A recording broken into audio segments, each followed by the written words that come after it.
Hey everyone, Nick here from Remax Top Producers in California, and we have Jalen from Luminate Home Loans in Colorado.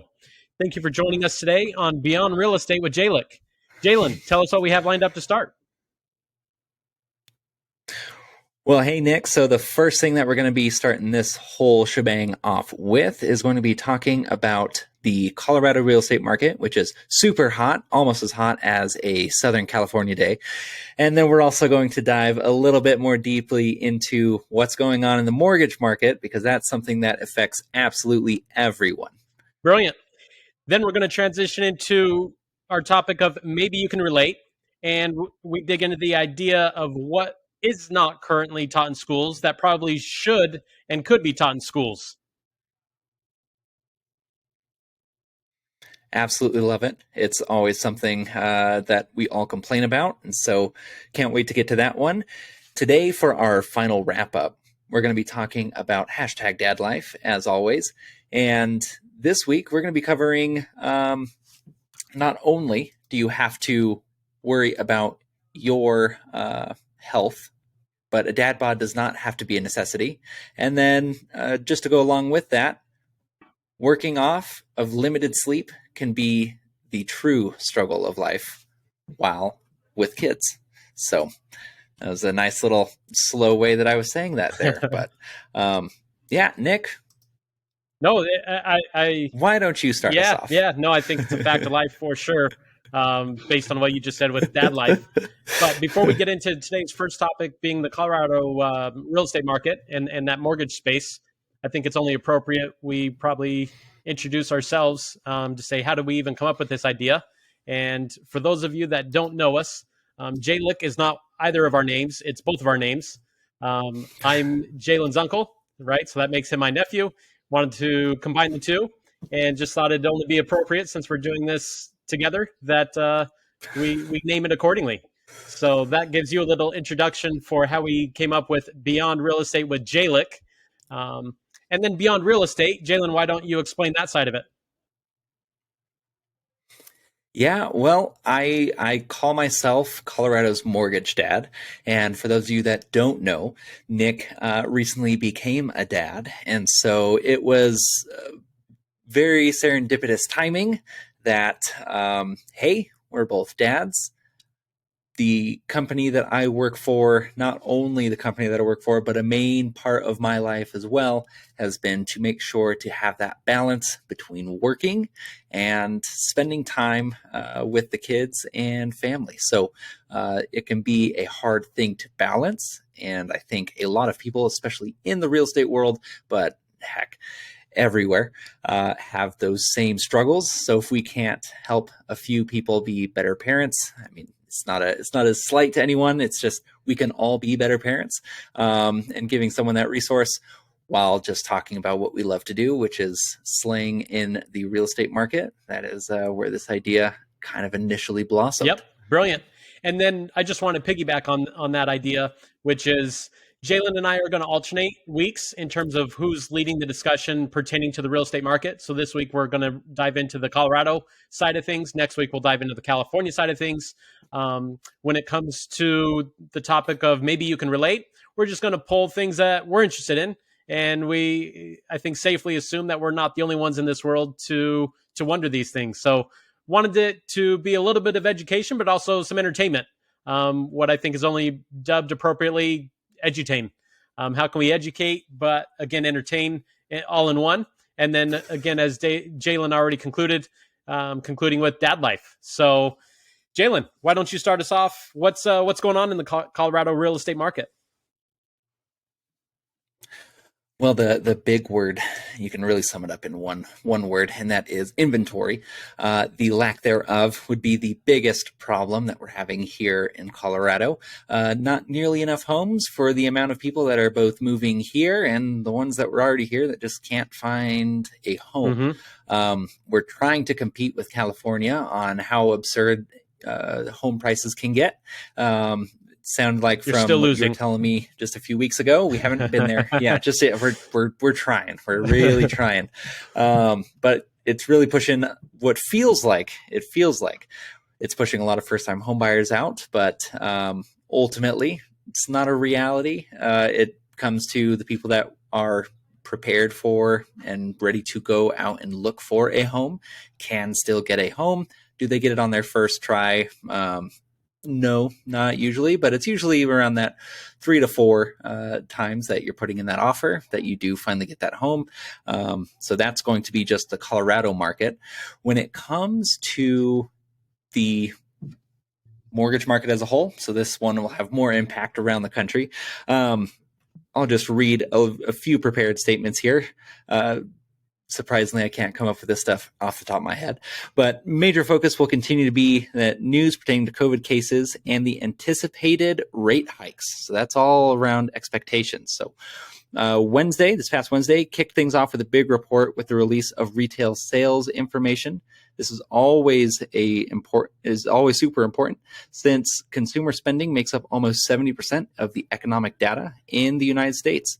So housing starts, jobless claims information followed up on this Thursday, which jobless claims did go up, and from what they were expecting, wasn't as much of a downturn. But existing home sales data also finished up this week and was released today. So existing home sales are also, again, it's not, there's not as many homes. Okay. So and can I jump in? Absolutely. Yeah, so a couple of things come to mind. One, the whole country overall has seen so much appreciation, right from really Alaska being the most north of the 50, all the way down south to the Texas and Floridas. Everybody's seeing this massive amount of appreciation in the last year.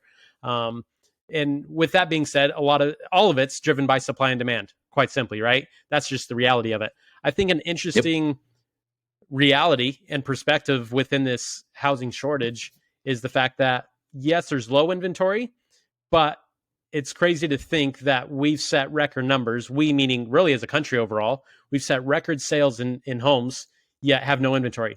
Like, that's impossible, right? So I think really the challenge home buyers need to deal with is the speed at which they need to be prepared to move, right? The importance of where you come in as a lender, getting prospective buyers pre-qualified, right, to make sure that they can jump on whatever it is they see, because I think that's probably the driver of our situation right now in this current housing market is how prepared are you as a prospective buyer? And then the piece that you alluded to too was first time home buyers are maybe getting not having an opportunity like they did. I think it's important for everybody to understand too. Sellers might set the price, but buyers really make the price happen, right? We all vote with our wallets. So the reality is, for those of you that feel like, you know what, these are crazy prices, this isn't sustainable. Well, it's sustainable so long as there's a buyer for it. And that goes for any market and any industry and anything we want to sell, right? So as crazy as some of these prices might seem, the reality is there's people willing to pay that price. And in a lot of cases still out here in California, they're willing to pay over listing price. Give an example. In 2021, 70% of all homes had multiple offers. And for 16 months running now, including this most recent month of January 2022, 16 months straight, we've sold more than 50% of homes have sold over list price. So again, that's just how competitive this market is out here. Jalen, anything else that you wanted to add pertaining to the Colorado market specifically? You know, Colorado, we have a lot more. I mean, anyone that's been out here too can see it. It's not just, you don't need statistics to back it up. But anyone that's driven between effectively Pueblo up to Fort Collins, you can see they're trying to make just one big dang metro. It's a lot of houses. It's a lot of people moving here. And ultimately, it also goes back to supply chain demands. Those problems that have been happening because of COVID is the reason why, even though home builds and permits are through the roof, they're just continually growing and getting more and more every single day. There's just not enough material to build homes. And then on the final thing, just to close out the mortgage side of things, the Fed is expecting to do at least another 2 rate hikes just from the Fed, which investors always they jump ship a lot quicker. So you're going to see that Yeah. You're gonna see rates rise a lot more quickly, even before the Fed officially announces an increase on their end of stuff. So be aware that if you were thinking of purchasing a home, refinancing, your rate isn't going to be as pretty as you think it's going to be. Those 3% are slowly fading away unless you want to spend money to get that rate. So just a little forewarning. And when it happens, I'm going to tell everyone that I told you so. And so will every other Right. lender. It's not like I've got some crystal Yep. ball. Literally everyone's warning you about it. So hop on it. And I like to conclude with this, with those remarks, and that is for those of you that wonder, well, I'm going to buy when prices are low. Be careful, because you want to really pay attention to rates, which is why so many people were and currently still are trying to take advantage of these low rates, because there's the 1 to 10% rule. It's for every 1% in interest rates that fluctuates, whether it's for the positive or the negative, it's going to fluctuate your buying power by roughly 10%. So, for example, if a home costs $500,000 at 3% interest, if interest rates bump to 4%, that's going to knock your buying power by approximately $50,000. So just something to consider for those of you that are saying, you know what, I'm going to wait for prices to drop. Just be mindful, if rates rise and prices drop, your buying power unfortunately gets affected negatively. So again, just be mindful of that, because sometimes low prices don't tell the whole story. Oh yeah, absolutely. Absolutely. It's scary that higher interest rate. You're like, oh, well, that sucks. Yep. And yeah, to your point, buying Yep. power goes down. And this is, a lot of people compare this to, like, in all honesty, a lot of people compare this to 2008. The thing that happened in 2008 was subprime lending.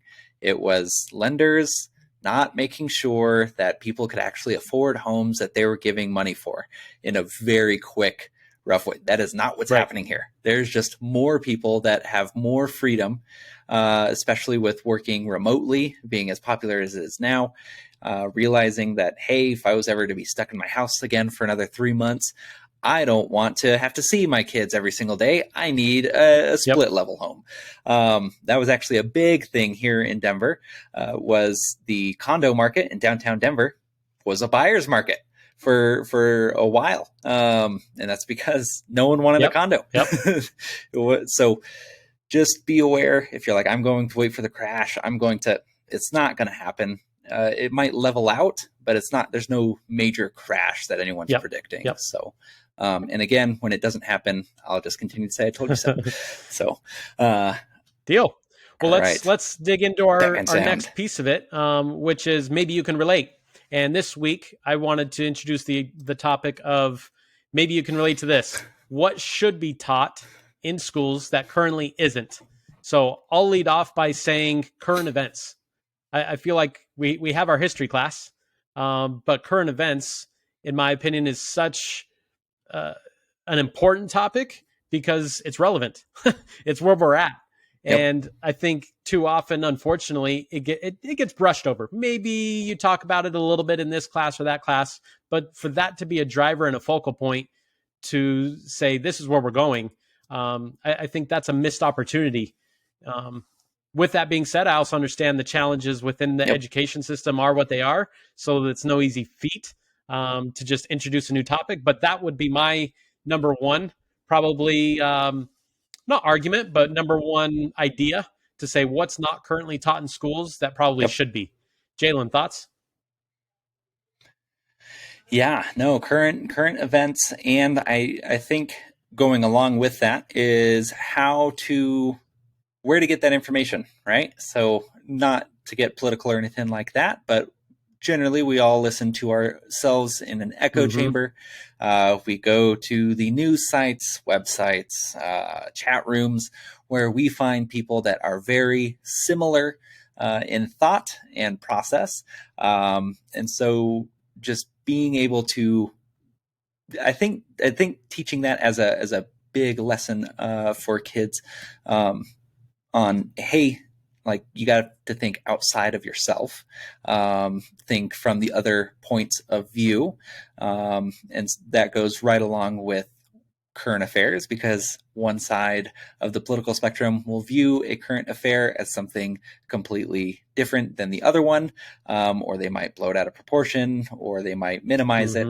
And so that's the type of stuff that's like, okay, we need to learn how to do that. That's a very useful skill and can be applied in a lot of different areas of life. So not only do I think teaching current affairs, which I think is very important, but also where to get that information and how to sort through that information so that you can kind of get away from any biased points of view, whether they agree with your point of view or not. And the what do you think about that, Nick? I like it. And I think there's so many, of course, I don't know if a slippery slope is the right term, but so many ways you could go off into current events, right? Do you want to bring international into it? If so, where does that start and stop? Do you talk about Asia, but not South America?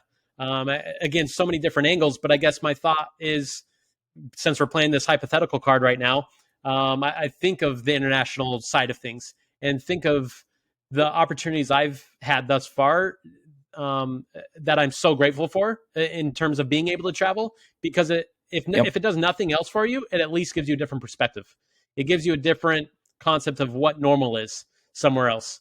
And I think by not being exposed to those ideas, like you said, we all have our echo chambers and we all think we're right and everybody else is wrong, until maybe you experience it yourself and you're just like, damn, I never thought about it like that. Or now I see how that really relates in real world to somebody else that does live in Brazil, that does live in Germany, because reading out of a book all the time doesn't give you the full context, versus when you experience it and you live it, that gives you different appreciation for what is out there when it comes to these current events, right? Where we all look at it from our side of the line to say, this is how we view and interpret an event happening in Eastern Europe right now, or this is how we interpret situations that are presented with our neighbors, whether it be in Canada or Mexico.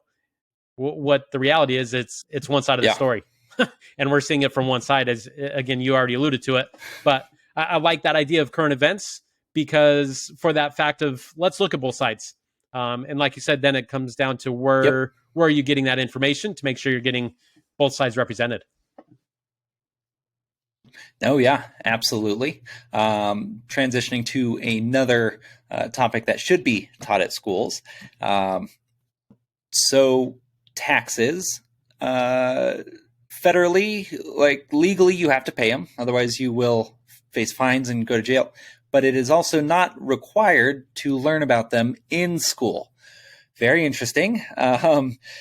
Where someone can file, or you can file incorrectly, and now you have fines or jail time. So one of the many things in the finance world that no one is prepared for until you try it the first time, and then you slowly stumble your way through, or you just ask your grandparents to do it for you, or parent to do it for you indefinitely, and hopefully they don't lie on your taxes because you're still paying those fees or jail time.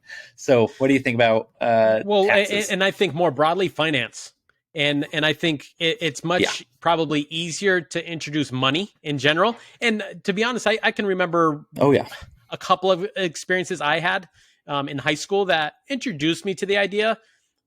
In my opinion, I think that's a really great idea of what's not currently focused on in our school curriculum that should be 100% built in, is understanding money in general. And then there again, in this hypothetical world of saying, gosh, where would I go with that? I think taxes would be a brilliant, I don't know that you get rid of the sciences or Englishes. I don't know, again, where you start and stop some of those, hey, these are classes you have to have before you graduate. But I think 100% you should have to have something financial to say you've at every student that goes through our college system is at least exposed to X, Y, and Z.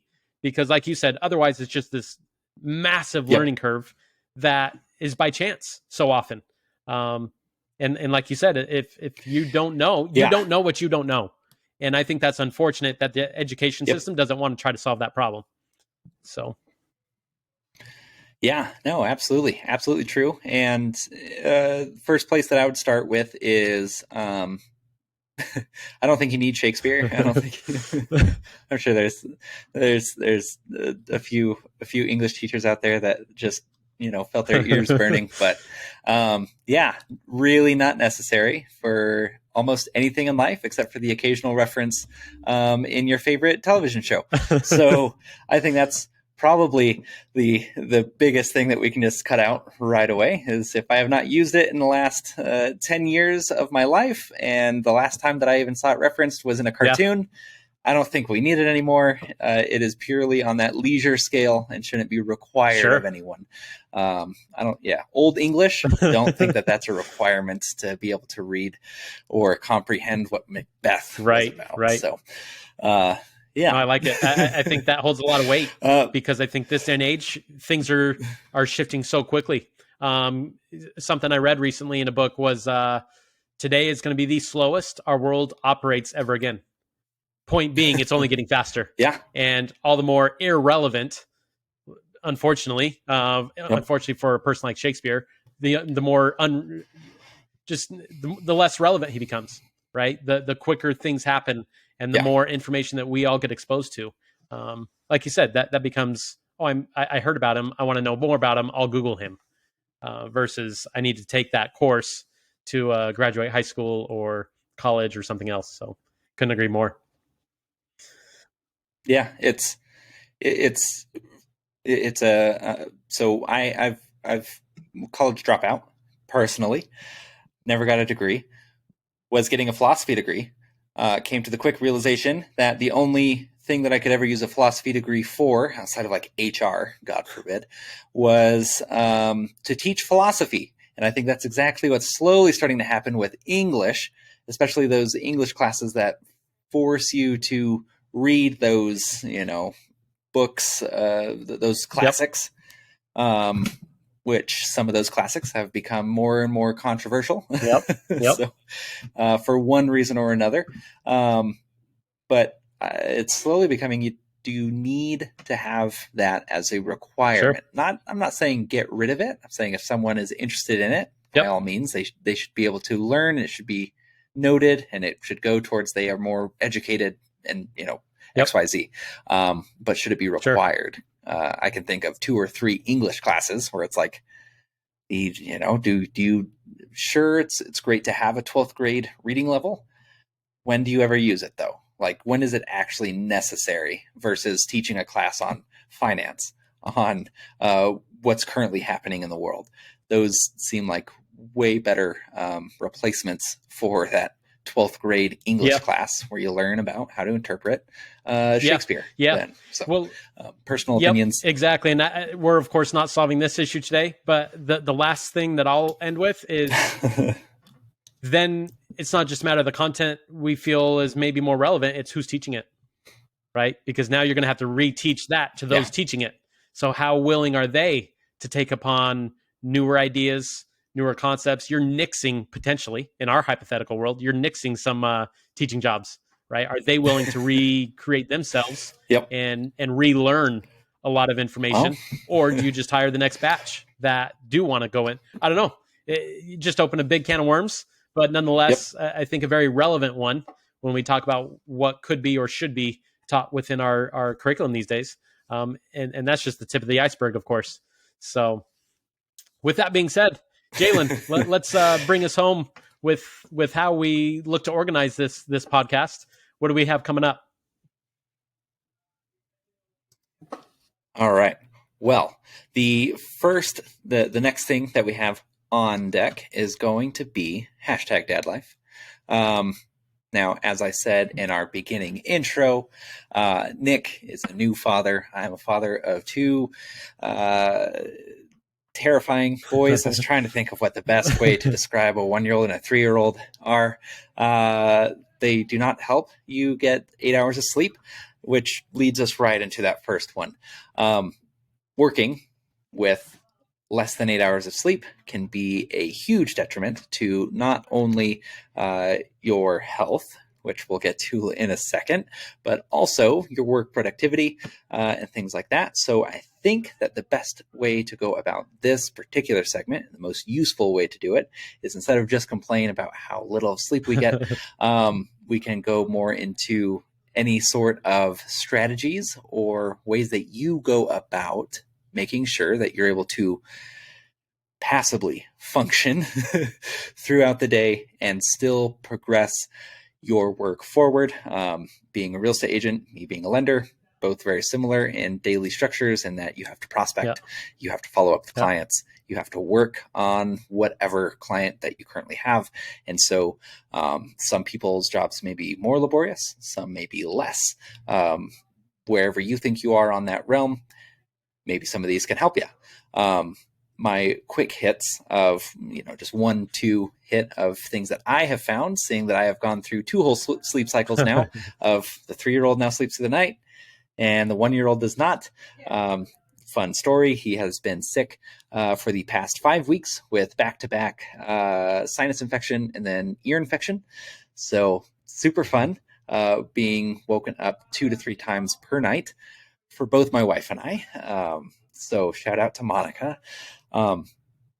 Life is not easy the next day when you slept 8 hours, but you're like, I laid in bed for 8 hours, but it was not sleeping the whole time.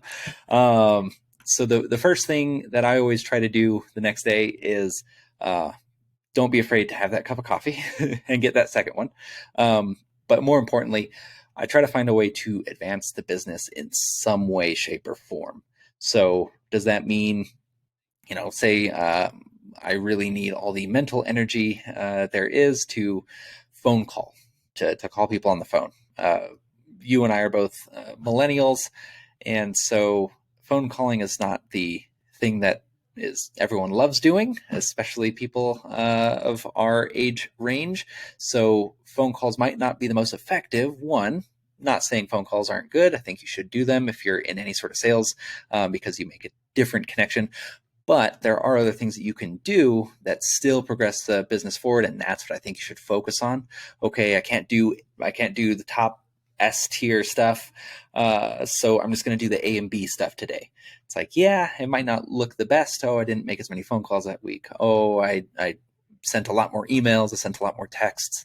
I sent a lot more video emails, right? There's always some way that you can make it still more personable and different than what everyone's doing, but still not those top tier things. Just progressing the business forward is the biggest thing that I can recommend doing when you are lacking the sleep. Sure.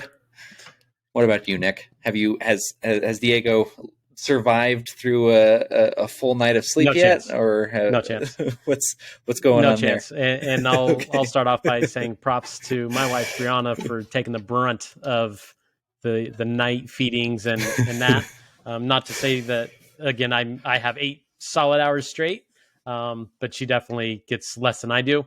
But with that being said, I guess a couple of things come to mind in terms of how those that find themselves in similar situations say, dude, give me something. My something is be flexible with yourself. I think ideally have your day-to-day schedule, knowing exactly what you need to accomplish and by when, but that's the ideal. And when you have kids, you don't work in the ideal anymore. And now you have to be ready to, whatever term you want to use, be flexible, pivot, adapt. It all means the same thing.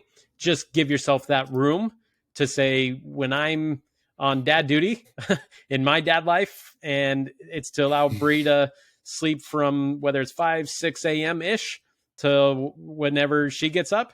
It's like, I know I'm not pumping out much work, and to be okay with that. Yep. And to say, okay, but once she's able to help out, or if you have family, in our case, we do massive help, of course, that's stating the obvious. Oh, what's a solution to help with that situation? Of course, it's family. Not everybody has that luxury, but I'll speak from my personal experience. We do, and so when we're able to have family step in and help out, obviously, then it's like, okay, I can now cross 2, 3, 4 off the list, and I can do that at this time.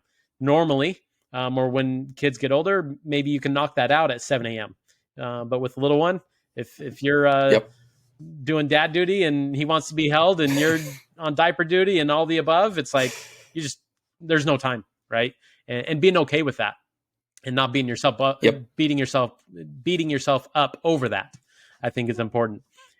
Second thing you said is relearning. I think that's a very important tool for those of us finding ourselves in a salesy type of space, is your willingness and ability to relearn some things. Do you want to be really good at the social medias? If so, which ones? I think it's probably unrealistic to say, I want to be good at Yep. the Instagrams, Facebooks, YouTubes, this and that. Maybe you do all of them, but which ones do you want to be really good at? Right. And I think that's something to be mindful of to steer your energy and steer your time. Otherwise, you just become okay at a number of things, and then you don't do anything that great. In which case, how are you different? You dabble in a lot. So I'm saying that from my early experiences of me trying to make sure I'm finding my way and using my time as best I can, because I definitely am not perfect within this space. I've wasted some time looking in hindsight, being like, oh, damn, I probably wouldn't redo that one the same and spend so much time there because I can accomplish that same task by doing X. But some of it you just don't know until you do it. But I think that's also the key. Just do it. I think Nike has probably the best slogan I can think of, because it's as simple as that. Stop thinking of all these ideas and strategies to deal with it, and do it. And you're going to fail at some of them, and be okay with that. But at the end of the day, keep doing things, because it keeps pushing you forward, right? And it keeps moving you on to the next thing versus just freezing up. Oh yeah, absolutely. Yeah, I mean, we don't need to go. This is probably perfect for another podcast episode. I'm writing it down for next idea of things that we have wasted our time on, or things that we would have done differently in hindsight. I think everyone has a million and one of them, and a lot of people are probably stuck in the middle of doing one of them right now. So being like, is this really worth it? Anytime that you think that you've really cracked the code and you overcomplicated your system, dumb it down a few steps is my quick go-to. Sometimes doing those dumb things, making a phone call, writing a letter, are going to be a lot more meaningful and productive in the long term than if you just try to whip out, I'm just going to automate everything. Everything's automated phone calls and voicemail drops and all that stuff. People do it all. And surprisingly, you find the top producers in a lot of those places just don't do it all. They just do a few things really well. So it's something that we can definitely dive into in the future. Back to #DadLife. And I think this is something that will be a common theme to bring up in Dad Life. So health is what we're going to be talking about, but it comes back to, and this is a bigger overarching thing. You touched on it a few times, Nick, when you were saying like, hey, I need to use my time better, stuff like that. It's setting up those boundaries and making sure that boundaries are a key focal part of your life. You can't have #DadLife if you're never there. If you get home and you constantly work, and you go from just working at the office to working at home, you are not present with your kids. You are not spending time with your kids. I know that I do it a lot, rationalize it to ourselves a lot, where we'll say, oh, well, the reason why I'm doing this is bettering their future, giving us a better place to live in, XYZ.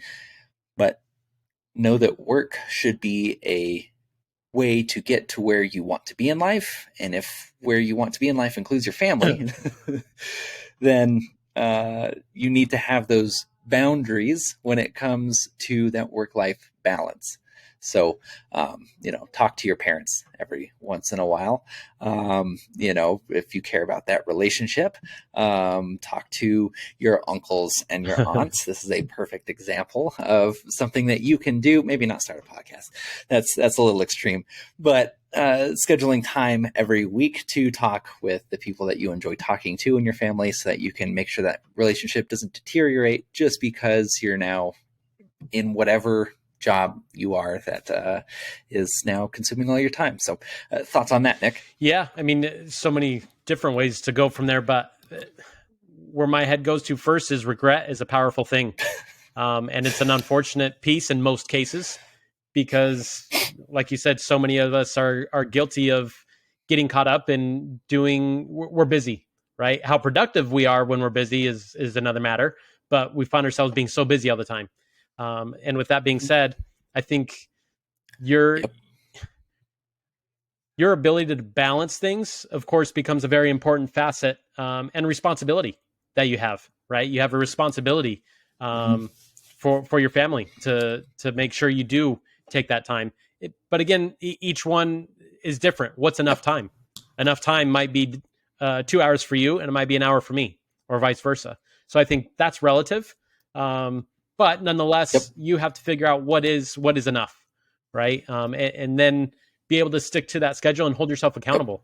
I think that's another key piece when it comes to first thinking through what is a good balance, what is a good amount of time, what is enough mean to me and my family, and then holding yourself to that standard.